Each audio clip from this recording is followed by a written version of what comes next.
બિંદુવત વિદ્યુતભારને લીધે વિદ્યુત સ્થિતિમાન. હવે વિદ્યુત સ્થિતિમાન આપણે મેળવવાનું છે કોઈ બિંદુવત વિદ્યુતભાર માટે. આપણે કોઈ એક બિંદુવત વિદ્યુતભાર ધન વિદ્યુતભાર ઓ બિંદુ પાસે ધારીએ છીએ, એનો વિદ્યુતભાર ક્યુ જેટલો છે.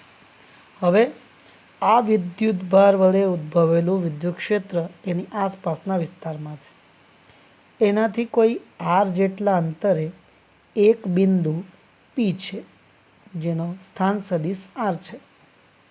હવે કોઈ એક વિદ્યુતભારને અનંત અંતરેથી આપણે લાવીએ છીએ, તો આ ધન વિદ્યુતભારને આપણે અનંત અંતરેથી લાવીએ છીએ. તે અનંત અંતરેથી લાવવા માટે આપણે સૂક્ષ્મ સ્થાનાંતર ડેલ્ટા આરનો વાત કરીએ, અને આનો વિદ્યુતભાર એકમ વિદ્યુતભાર છે એટલે 1 કુલમ.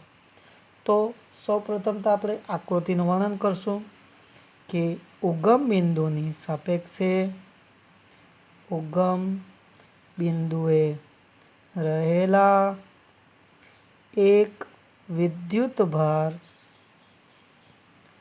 ક્યુનો વિચાર કરો.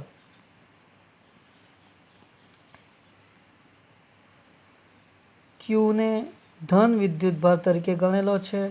ક્યુથી સ્થાન સદિશ આર ધરાવતા કોઈ બિંદુ પી એ વિદ્યુત સ્થિતિમાન શોધવાનું છે. શોધવું માટે આપણે શું કહીશું, કોઈ પી' બિંદુએ પીથી પી' બિંદુએ અથવા અનંત અંતરેથી પી' બિંદુએ કોઈ એકમ ધન વિદ્યુતભાર એટલે કે 1 કુલમ વિદ્યુતભાર ને આપણે લાવવા માટે કાર્ય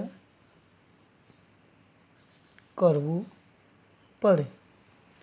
અહીં ક્યુ ઇઝ ગ્રેટર ધેન 0 લઈએ છીએ. હવે અપાકર્ષણ વિરુદ્ધની અપાકર્ષણ બળની વિરુદ્ધમાં કાર્ય કરવું છે. હવે જો સૂક્ષ્મ સ્થાનાંતર ડેલ્ટા આર ડેશની ગણતરી કરીએ, તો આના માટે સૂક્ષ્મ કાર્ય ગણી શકાય.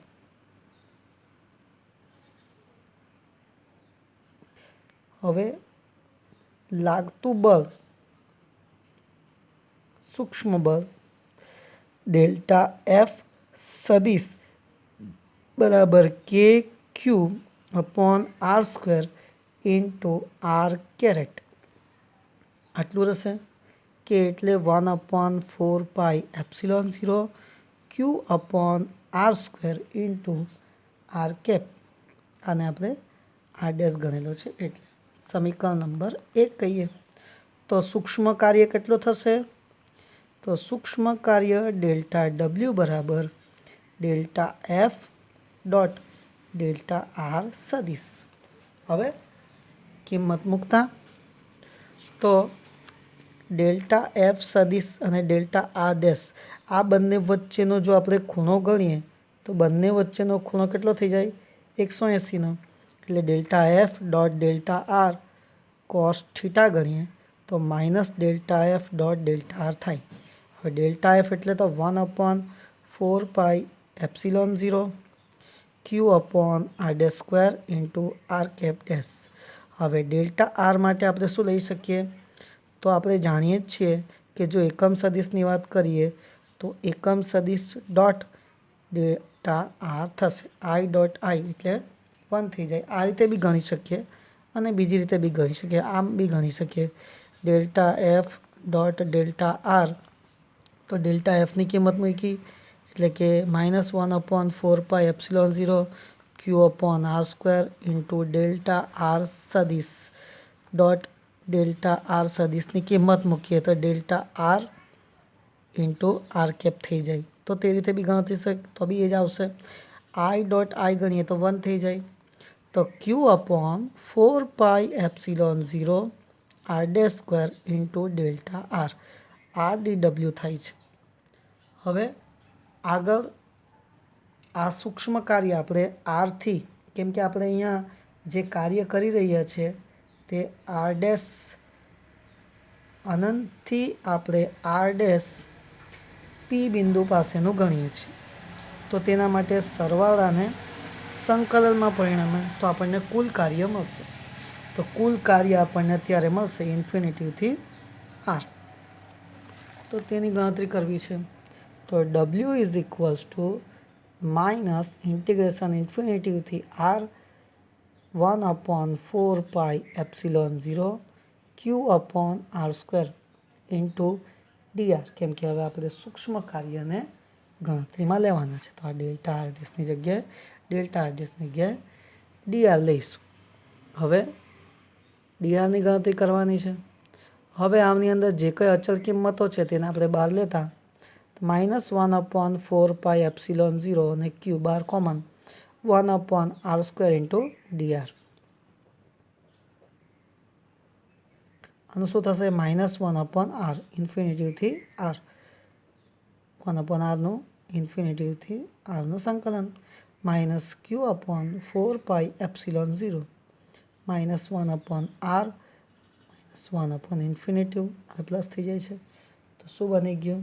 -q/4πε0 -1/r માઇનસ પ્લસ, તો 1/4πε0 Q/r. અને આપણે કરેલું કાર્ય એટલે એનું વિદ્યુત સ્થિતિમાન V of R is equals two કે Q/r પણ કહી શકીએ છીએ,